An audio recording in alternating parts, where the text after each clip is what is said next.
Hello, my name is Daniel Rhodes. I am the director of the undergraduate program here at UNC Greensboro, and I'm recording this video because you are in Social Work 215 over the summer.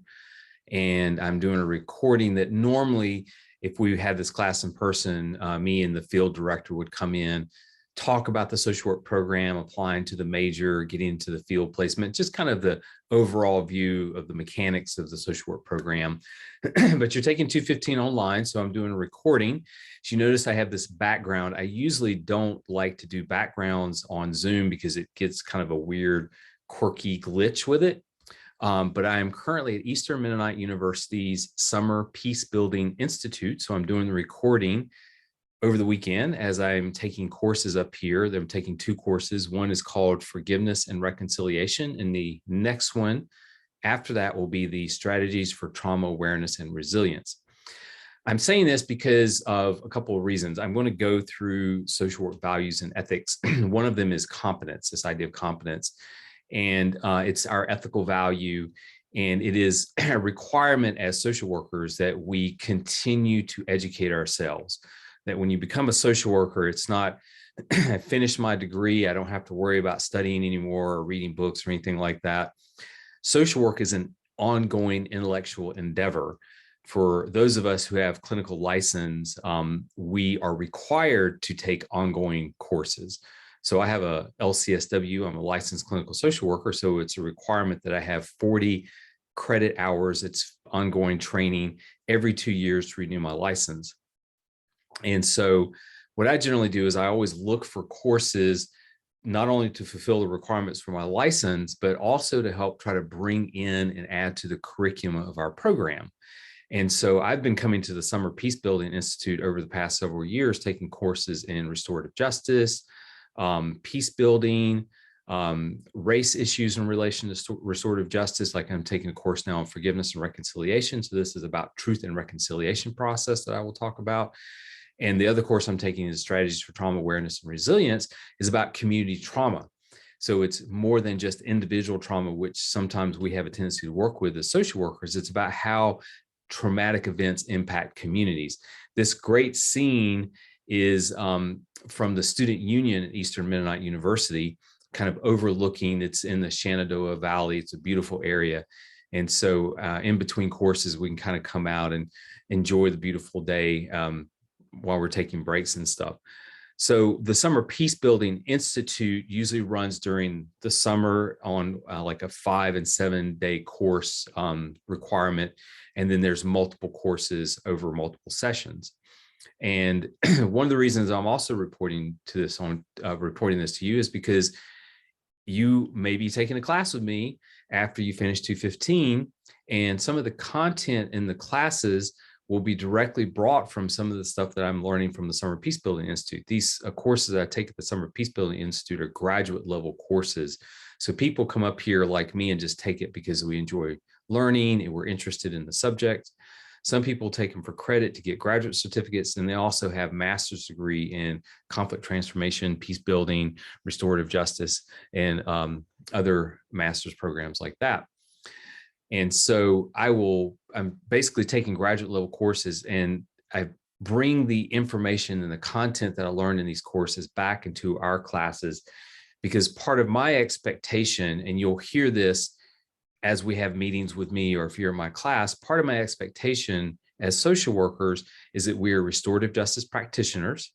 So you will get that in my classes. I teach about restorative justice. The expectation is that we engage in human rights and social justice, and that we are working with communities that have been traumatized. So we're trying to create a more what we call a trauma-informed curriculum, so that for those of you who decide to get your BSW and want to go work directly into the community, you at least have some skills and knowledge of how to work with communities that have been traumatized. And so, and my expectation as social workers, given the fact that we work with a lot of trauma and a lot of harm in communities, is that we are peace builders. Part of what we do as social workers is we go into communities and we try to restore the peace, and we try to build peace in communities. So my expectation is that you are restorative justice practitioners and that you are peace builders as we move forward in our social work practice. So what I'm going to do is I'm going to go through the PowerPoint as if I were in class. This is the PowerPoint that I bring up in class, kind of, you know, why you want to be a social worker and applying to the major and stuff. I really like to do this in class because it's a lot more interactive. Students can ask me questions. And so this format, it doesn't lend itself to that. But I'm here till around June the 10th, and then I will come back. I'll be around for a week. I'm going out of town again, and then I'll be in my office after that. So I'll start having office hours. I'm checking my emails while I'm up here. So I encourage you to email me, but be mindful, I'm in class all day, literally from 8:30 to 5 p.m. And we have activities in the evening. Once again, one of the reasons I love coming here is people from all over the world come to these courses. And so I have people in my classes from South Korea, South Sudan, Nigeria, Fiji. And so one of the things that the Summer Peace Building Institute does is when we're not in class, we generally try to build community where we come together because we're coming from such vast and different backgrounds. We come together. So I will try to stay on top of my emails, but if you email me as of this video, I may not get back to you as quickly as I would like to. But towards the end of June, beginning of July, I'll be back in the office. I'll have regular office hours. You can email me. You should get automated email responses. These are my office hours, and you can zoom in with questions. I know some of you are transferring in. You're anxious about getting in courses in the fall. Don't worry about that. Our responsibility is to make sure you are in the social work courses you need to be in. And part of my responsibility is make sure you're in the courses that you need to be in. So July, I get the questions like, oh, what if the classes fill up? You'll be fine. We can get you in classes that you need to get into. And you can register for classes literally the week after classes start in August. And what often happens sometimes is about the end of the summer, beginning of the fall semester, spaces start to open up. So you may be trying to get into like a history class or a philosophy class, something to meet a general education requirement, and those classes are filled up and you're like, oh, I can't get into it. And for whatever reason, students will tinker with their schedule. They'll drop classes. They may not be able to come. They may have chosen another university.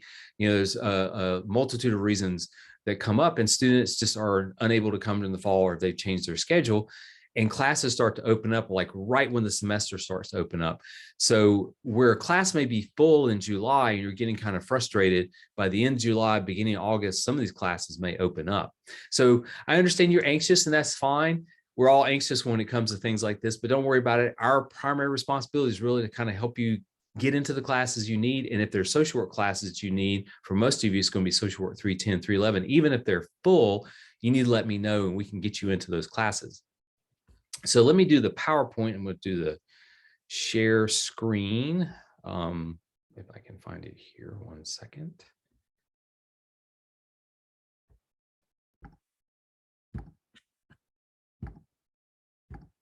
There we go. There we go. Okay. So why do I want to be a social worker? I put this on the first slide because that's usually the question that students get, family members, friends, stuff like that. People are asking, why do you want to be a social worker? And so I really challenge students to think about that question, especially in 215, as you're coming into the profession and you're really thinking, I want to be a social worker. I'm trying to get you all to think in terms of what is it? Why do you want to be a social worker? So here you have my information up. I am in the Stone Building, 272 Stone Building. In my office hours, I will generally be in my office. I actually try to have an open door policy. So if my office hours are listed, that means I will generally be in my office. So you can either come in on Zoom or you can come in my office. And students have increasingly started to come in my office during office hours because they want to see me in person. I know a lot of you have really struggled through the pandemic. We've struggled with it too. I don't like this Zoom format as much. We get Zoom fatigue. You know, I like being in community and stuff. And so students have started to come into my office. So you can choose either to come in on Zoom or come in on my office hours. And so when you email me at that email right there, it'll tell you when my office hours are, and you can come into my office hours. Let me move to the next slide. This one is a really important one. And I reinforce this over and over and over again. I reinforce it during advising. I reinforce it in classes. And what will happen and what you need to do, and I will email this out, is there's a system called DegreeWorks. As you log into UNC Genie, you can get to your DegreeWorks, and that is your degree evaluation. And I have a video on navigating DegreeWorks. I may need to update that video a little bit, but I will kind of periodically send that video out. And what happens is you come in and you are taking classes and you're working towards graduating. DegreeWorks, I think, has a tendency to kind of mislead people a little bit, because if you notice, it has little boxes with check marks. If you're transferring in the courses you've taken, it has little green check marks, little squiggly line if you're currently enrolled in the course, and it's this empty box if you need the course. So students will see all these check marks, and I can almost guarantee that one of you, if not two or three of you that are watching this video right now, are going to come up the final semester right before you graduate, and you're going to be shy this 120 credit hours, and you're going to be like, how did this happen? I don't understand how this happened. And I try to be somewhat sympathetic, but I'm like, because you were not paying attention to DegreeWorks. We have about 400 students, undergraduate students in the program, and we have a handful of us who do advising. And so we are seeing multiple DegreeWorks on any given day. So sometimes, especially during advising, you may come in for advising, and you may have to wait to see me because there's multiple students who are there to see me before you. And you are kind of relying on us to tell you how many hours you need to graduate.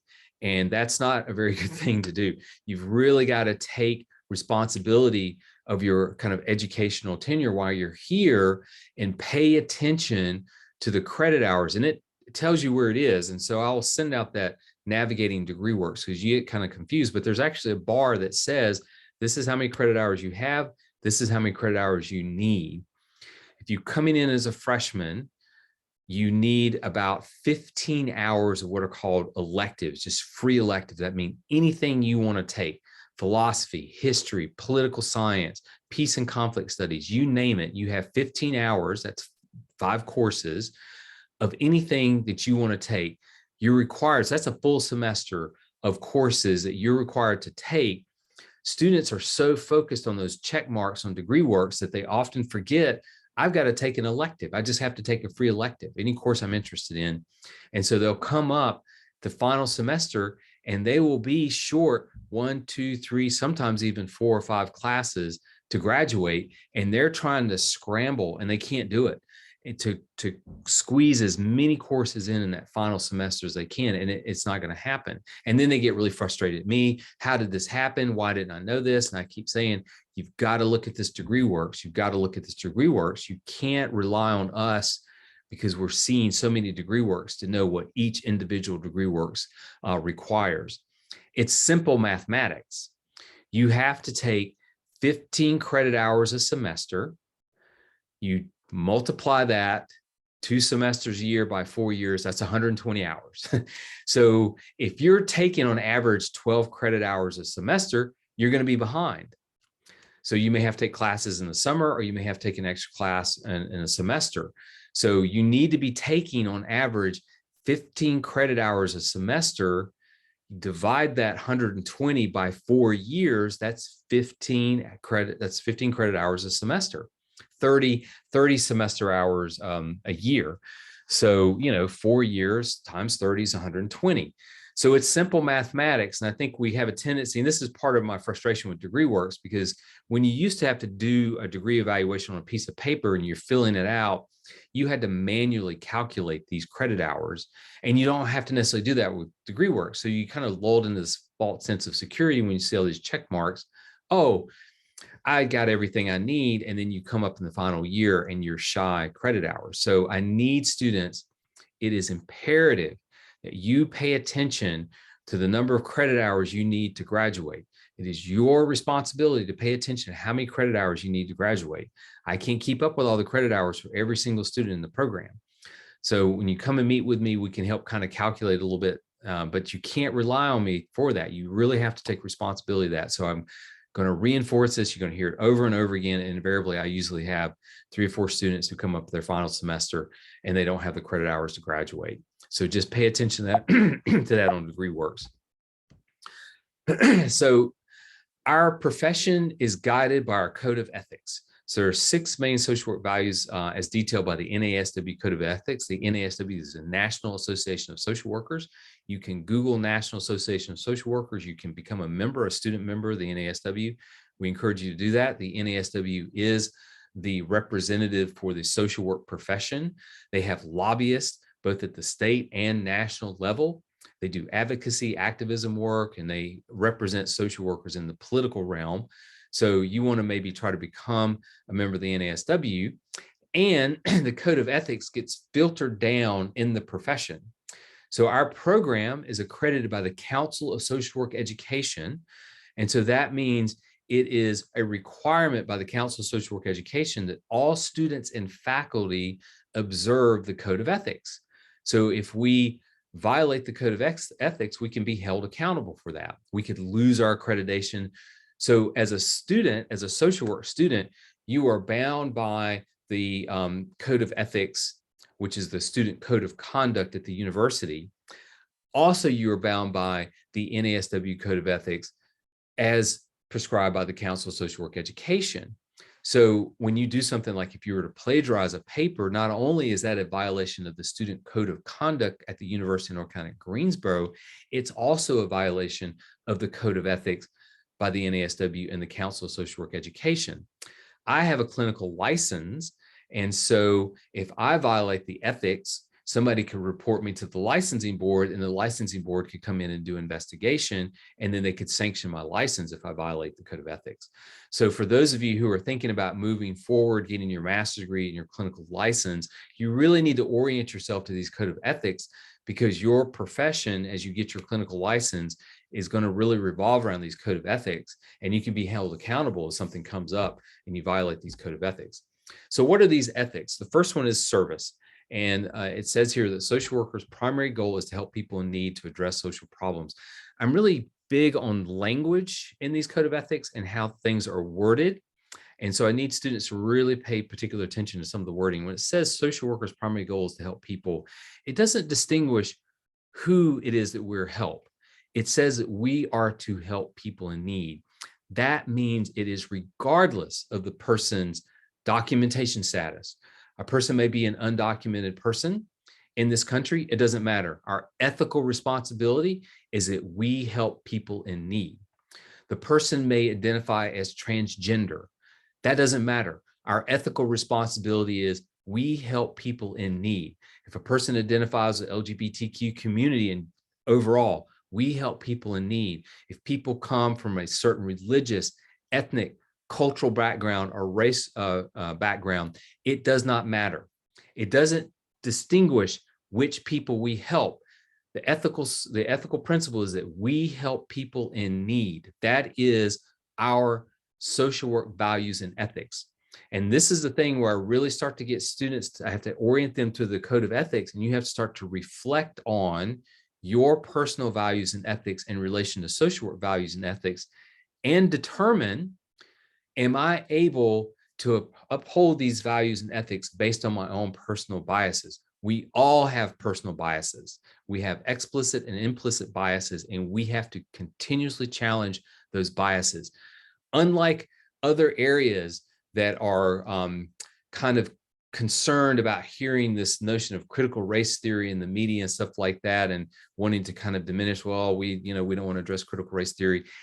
Critical race theory is in our text. As social workers, critical race theory is a theoretical framework that we come from. We embrace ideas like critical race theory and feminist theory in social work because it helps us orient ourselves to these code of ethics as we move forward and work with people in the community, and helps us to understand that we don't put a parentheses in front of these helping people on, these are certain people that I help and these are certain people that I don't help. Our ethical principle is we are service, and that we provide service for people in need.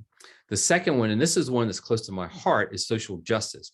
Social workers challenge social injustices. And this is another one I really try to get students to look at. It's one thing to say, I'm all about social justice. I really believe in social justice. It's really important to me. I'm all about social justice. That's not what this ethical principle says. Our ethical obligation as social workers is not only to observe social justice, it is our ethical responsibility to challenge social injustices, the socio-political, economic injustices that we see in communities. It is our ethical responsibility to challenge those. So we don't just say, I'm all about social justice. It makes me feel good. It makes me feel warm and fuzzy. We are about challenging social injustices. That means within ourselves, within our profession, and within communities. Social workers have been responsible for a lot of social injustices over a time and over their history. And we talk about that in some of our classes. And I have documentaries talking about the social injustices that social workers have engaged in. So we have to have a critical lens. I also expect students to be what are called reflective practitioners and have a critical lens and looking not only at the social injustices that are in communities, but the social injustices are in our own profession, and that we challenge those social injustices. And so this was a really important one. This is where human rights comes into play. So I'm really big on social justice and human rights. I'm always reinforcing that that is a very important principle and value in social work. Here's another one, the dignity and worth of the person. Social workers respect the inherent dignity and worth of the person. Once again, it doesn't distinguish what people. It says social workers respect the inherent dignity and worth of the person, regardless of who that person is, regardless of their documentation status in this country, regardless of their sexual orientation or gender identity, regardless of their culture or race. We respect the inherent dignity and worth of all people. That is our ethical responsibility. The other one is the importance of human relationships. Social workers recognize the central importance of human relationships. We are a community building profession. Our role is to go and work with people in the community. We are working with people individually and one-on-one, families, groups, and communities. So what we have to do as social workers is we have to prepare ourselves to work with people and build relationships. That is our responsibility. This is one of the reasons I love coming up here in the Summer Peace Building Institute, because part of what I do while I'm up here is building relationships with people who work in human rights and social justice all over the world.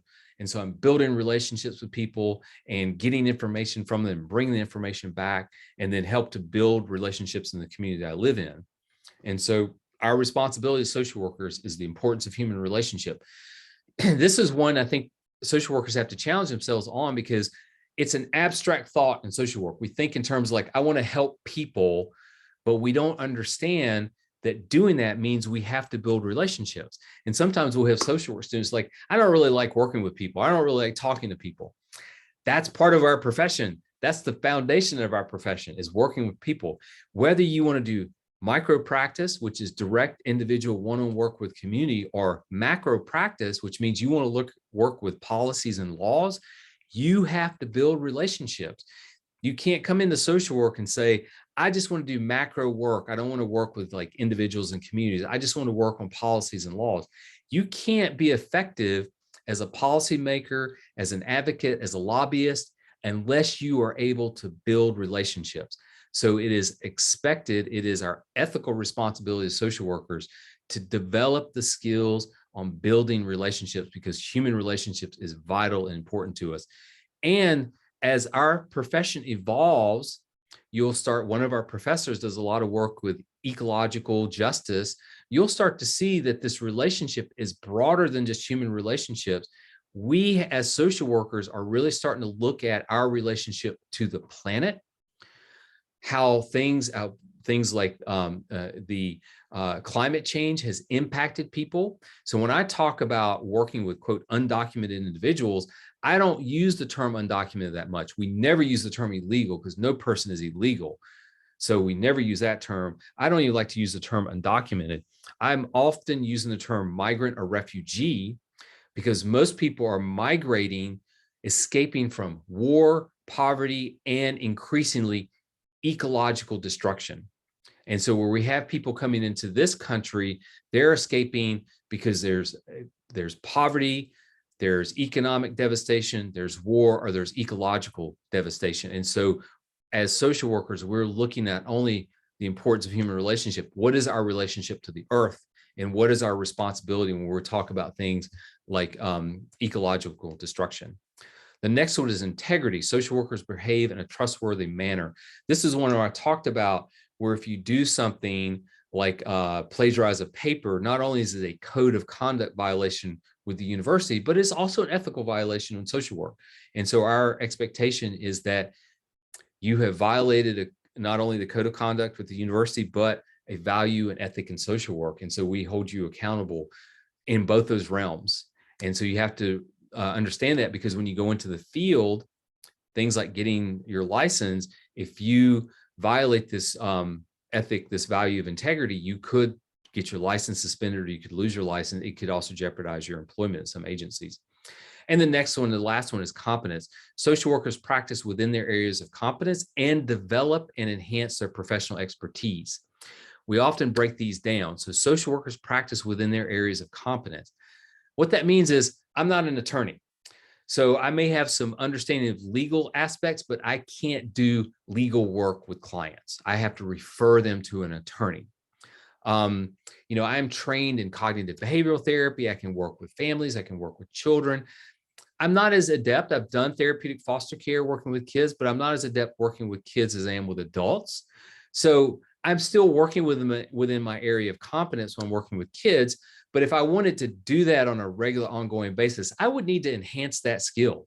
I would need to pick up that skill and be better at that skill. And so I'd have to go to other trainings. So it's not only working within the area that you're competent in, but enhancing their professional expertise. That's why I'm up here at the Summer Peace Building Institute, because I'm trying to enhance my professional expertise in the hopes of passing this on to students in our program. And I also do community work and restorative justice work in the community. And so I take what I learned here and try to do peace building and restorative justice work in the community. And so I'm trying to meet this value and ethic of competence. So as you see, these values and ethics are not only things that we observe, but they're active. These are active things that we engage in. So we don't just say, I'm an ethical social worker because I observe these ethics, these values and ethical principles. I am an ethical social worker because I'm actively engaging in these values and ethics. So it's not a passive thing like I just observe these values and ethics. It's an active thing. I am an ethical social worker because I engage in these values and ethics. So what does that mean for social work students? That means that our primary responsibility as social workers working in communities is to advance the values of human rights and social justice.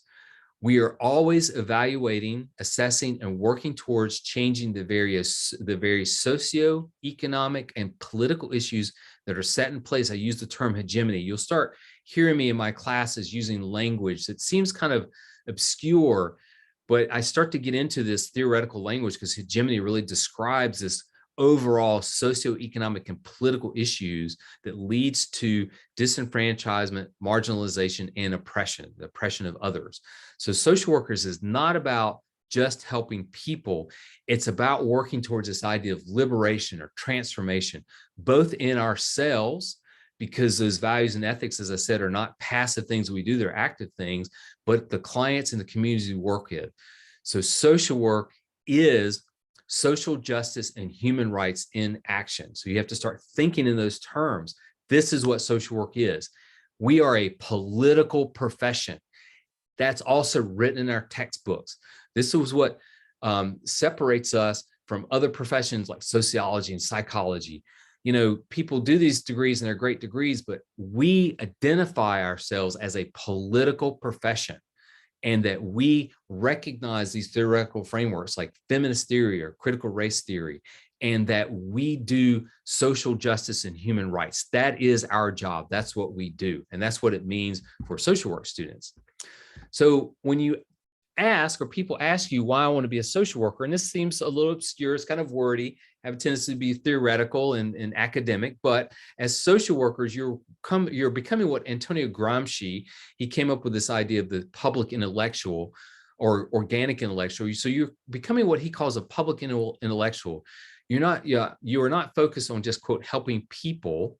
You are engaging in community-based work, and strategizing what you need to do with communities, not for communities. This is not humanitarian work. This is humanist work to change the very socio-political economic structure that disenfranchise, marginalize, and oppress those with whom we work with, and at the same time, seeking liberation or transformation for clients and yourselves. As social workers, you are becoming restorative justice practitioners and reflective practitioners. So you can look up restorative justice. I'll talk to you about that more. Restorative justice and reflective practices are not really written in your text as much, but when I start explaining it to students, they're like, oh, that makes sense.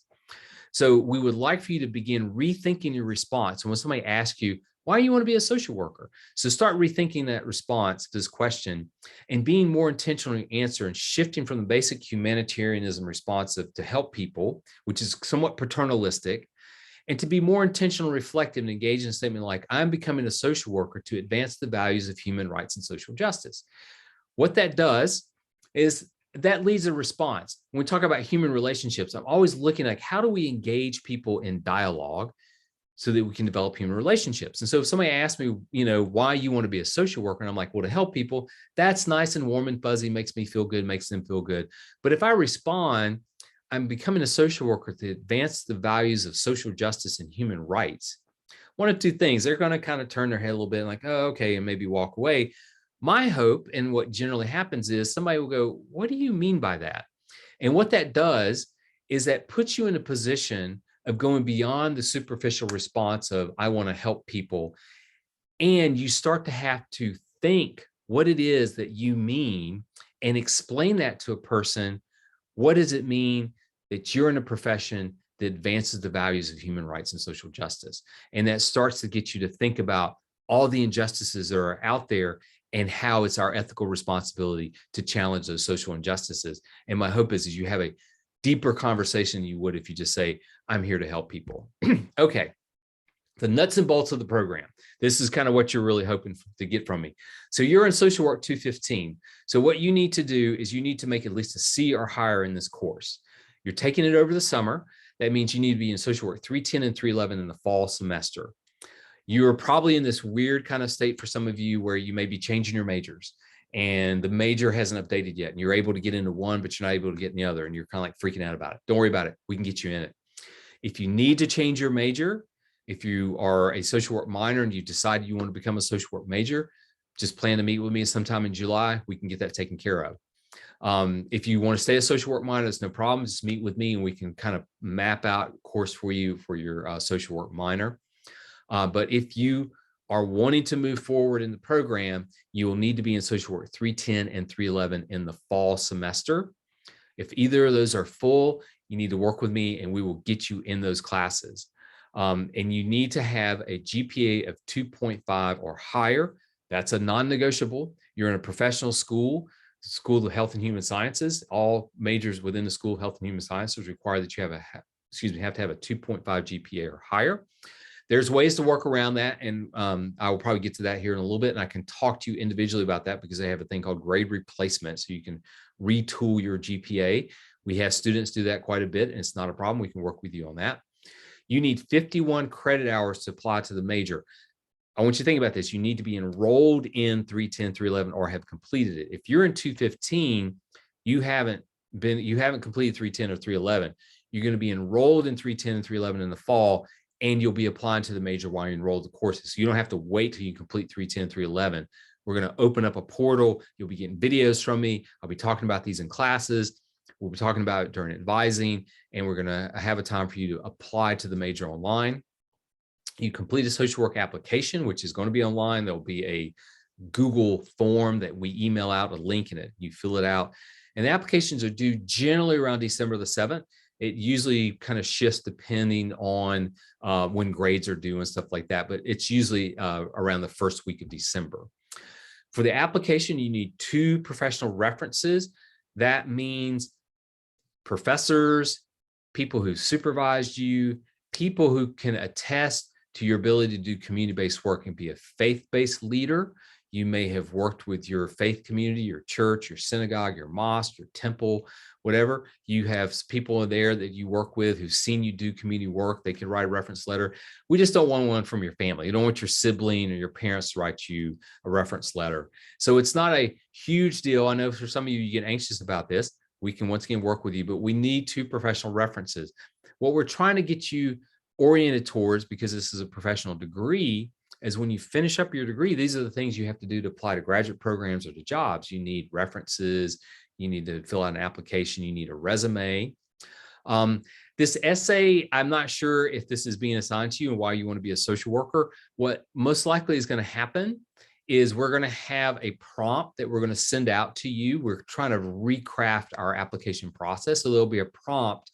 It's going to really get you to look more at how your ethics and values have changed, because from this summer, when you're taking 215 and you're slowly getting oriented towards the values and ethics, and by the end of the fall semester, our hope is that you have reflected on these values and ethics and have a little bit more of an understanding of what those mean and what that means to you and what that means for you as you move forward in the program.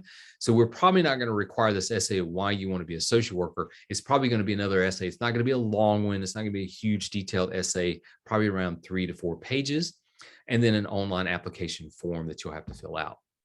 So where do you apply? So it's online. You'll go to the social work website, and the BSW program has online documents.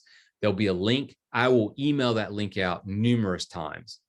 You will hear back from us no later than January the 1st. Generally, what I like to do is applications are in, final grades are posted usually around December the 14th, and then we review all the applications before the holiday break. So you're off of semester, but I want these off my plate. You don't want to be hanging around till January the 1st to hear about it. So I try to, as soon as I can, around the beginning and middle of December, we work on getting these applications reviewed and sent back to you. So what that means for the fall semester is that you apply to social work 315, 325, and 351. I'm sorry, you enroll in social work 315, 325, and 351 in the spring semester as if you have been admitted to the program. So you don't wait to hear back from us. You go ahead when the fall semester opens up and we have advising and enroll in social work 315, 325, and 351, and then you're waiting to hear back from us about the application. How hard is it to get in?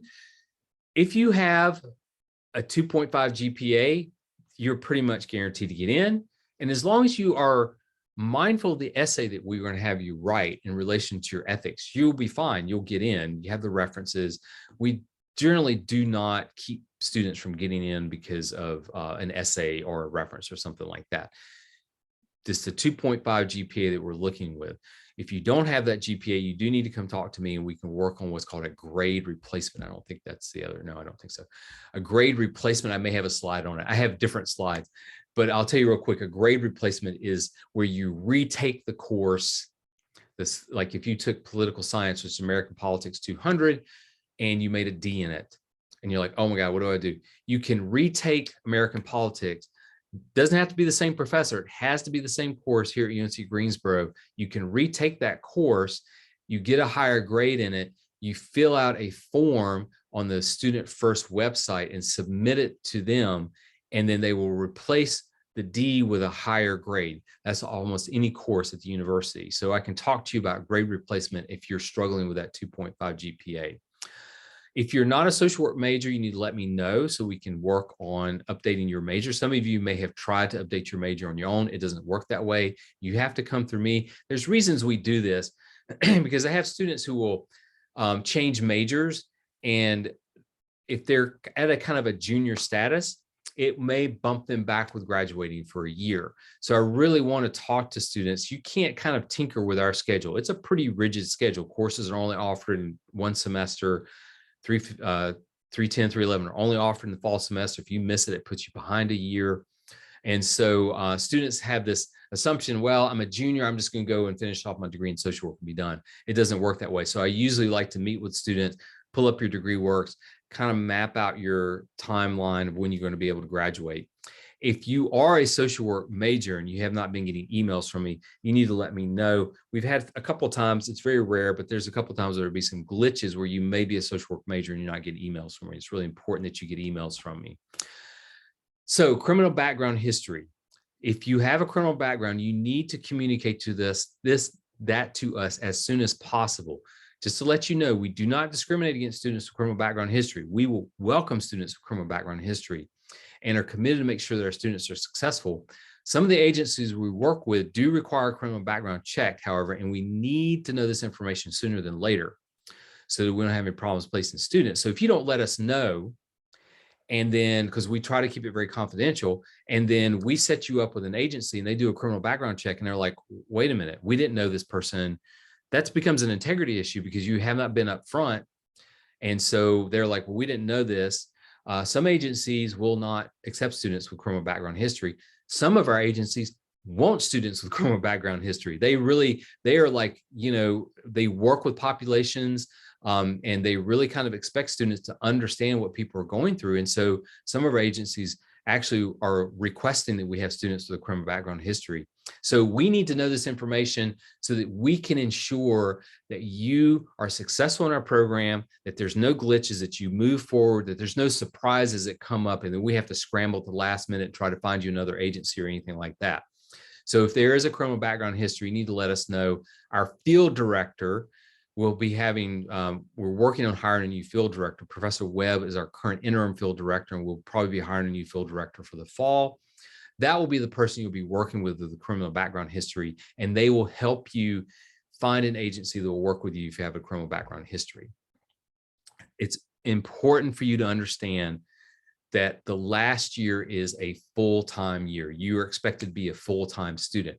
That does not mean you can't work full-time. If you feel like you can juggle being in class, doing an internship, and working full-time, I know some of you may have to do that, then you need to do that.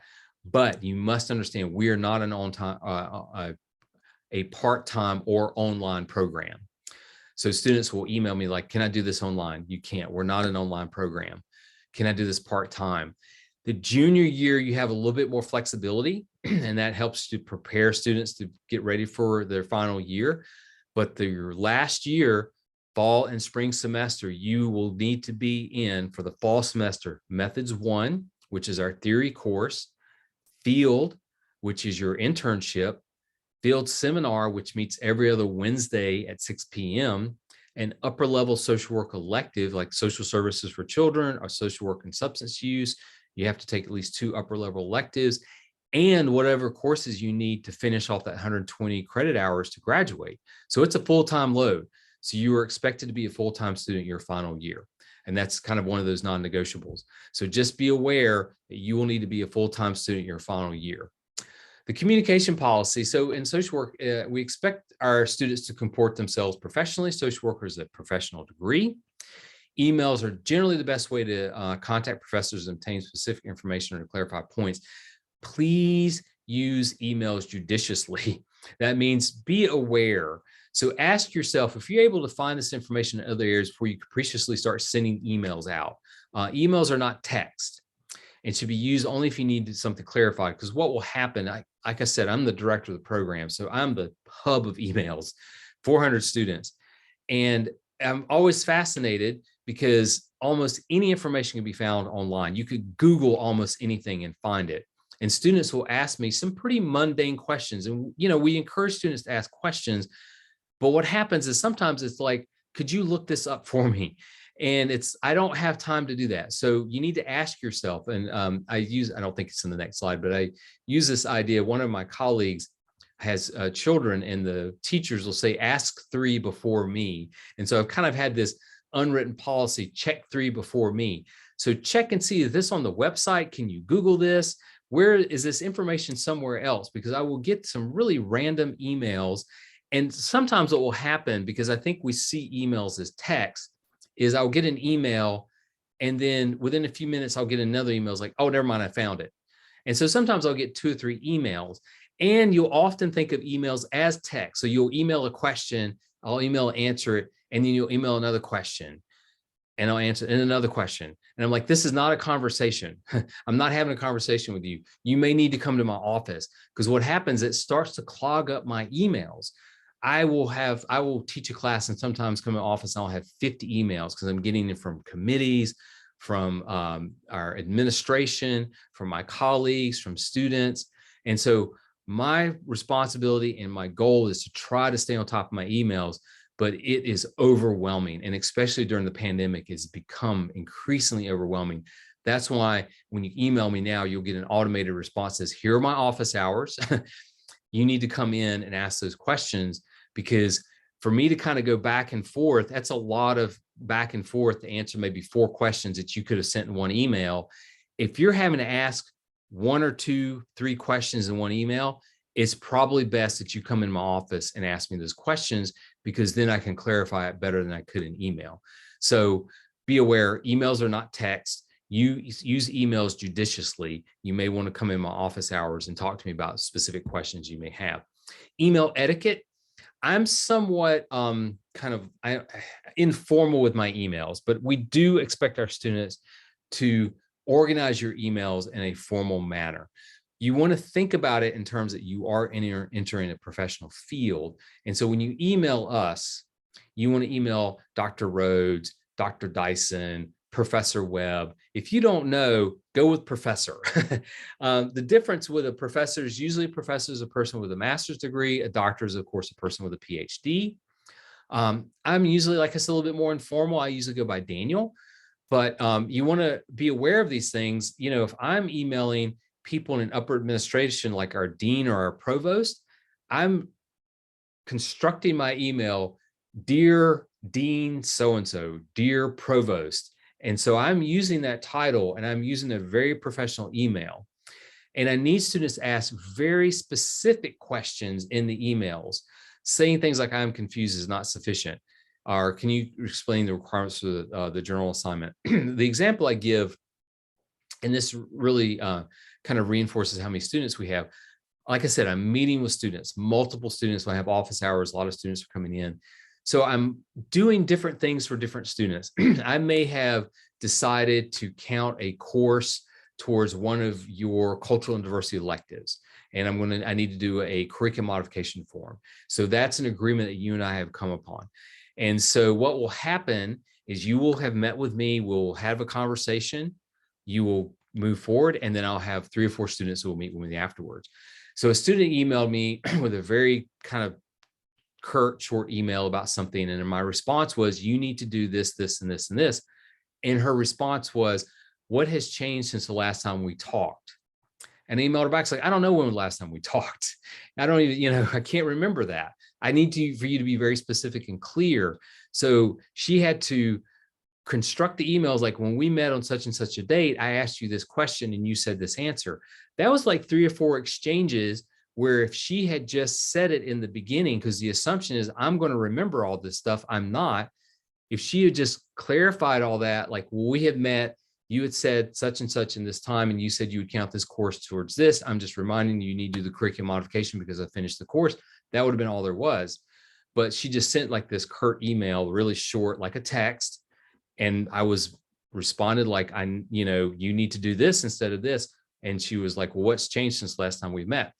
We have a lot of students. So I want you to be very observant and aware of the emails you send. These are not texts. You need to get out of the habit of thinking of emails as text, because as you move forward, as you start thinking about going into your internship, spring semester of next year, you're going to have to reach out to internships, and you're most likely going to email them to set up an interview to see about being an intern there. So it's almost like a job interview. It's an internship interview. Imagine if you're a supervisor on the receiving end of an email and it's very informal. Hey, what's up? We're supposed to meet, something like that. You want to be very formal and professional in your email. It's good habit to do that with us, even if you get an informal response back. I'm not going to email our chancellor, our provost, or our dean unless it's a very formal email. And I follow email etiquette. Okay, so you will be graduating with a BSW from a program that's accredited by the Council of Social Work Education. So what this means is if you have an overall GPA of 3.0 and a social work GPA of 3.5, so your overall GPA from the university is a 3.0 and you have a 3.5 in the social work classes you've taken, you qualify. This doesn't mean you automatically accepted, but you qualify what's called advanced standing for a master's in social work program. Because we're accredited by the Council of Social Work Education, you qualify for advanced standing and a master's program is accredited by the Council of Social Work Education. This means it takes you 12 months as opposed to 2 years to complete your MSW. This is why the BSW is attractive to some students. Students who are getting their degree in psychology may decide they want to go get their MSW. They have to apply to a 2-year program. But if you have your BSW and you have your GPA up, you start taking courses in the summer, what are called bridge courses, and you finish your MSW in 12 months as opposed to 2 years. So that's a benefit from being in a program that's accredited by the Council of Social Work Education. We just came off of our reaccreditation process. It's a 7-year process. I helped to kind of facilitate this process. It's very detailed, very intense. So you look at your syllabus, you go in your classes and your syllabus are, like 20 some pages, and it's got all these things about embedded measures and stuff like that. That's demonstrating to the Council of Social Work Education that we're meeting all the requirements we need to meet to be an accredited program so that you graduate with a degree from an accredited program and you qualify for jobs, because there's title privilege in some of these jobs where you qualify where they want a social worker, specifically a social worker and stuff. And so once completing your MSW, if you want to work towards being a licensed clinical social worker, what you'll need to do is you'll need to apply to the licensing board for your what's called LCSWA. It's Licensed Clinical Social Work Associate. You have to complete 2 years full-time postgraduate work, which is around 3,000 hours of employment, and you need 100 hours of clinical supervision by a person who has an LCSW with at least 2 years of experience, and you successfully pass the state clinical exam. So it's a lot of work. So I know students are sitting here in 215 right now, and you're like, I want to be a licensed clinical social worker. It's a lot of work. You have a long road ahead of you. It's a lot of work. You kind of have your eyes on that end prize. That's great. Don't let that distract you. Often it will distract students where they're like, I'm just trying to get through this to get to this end point. The reason you have to go through all this is because you've got to gain those theoretical understanding and theoretical framework of what it means to do community-based work and how to do it and how to be ethical. So what we teach you in the class is not things that you just check off on the box. It is preparing you. For some of you to go to graduate school, and for some of you to go to work, and for some of you to prepare for your clinical exam. That's it. That's the presentation. I'm not going to really blather on any more about it because I know I've taken up quite a bit of time right here. But we are excited to have you in our social work program. I wish I could meet you all in person in class right now. Like I said, I'm the Summer Peace Building Institute. You pop me an email, you get an automated response. I'll try to respond to your email. I'm getting a lot of emails. I'll try to respond to them, but I will be around towards the end of June, beginning of July. I'll be around most of July.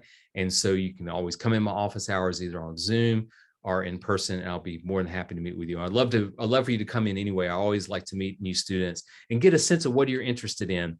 Part of our roles not only is to educate you, but to be mentors. We're here to mentor you. I've done work in HIV/AIDS. I've done work in community mental health, crisis emergency services work, working with what's called SPMI, with severe persistent mental illness. People who are having psychotic episodes, bipolar disorder, schizophrenia, working with substance use. I've done therapeutic foster care. I've worked with immigrant and refugee populations, and now do a lot of macro community building and peace building work in the communities.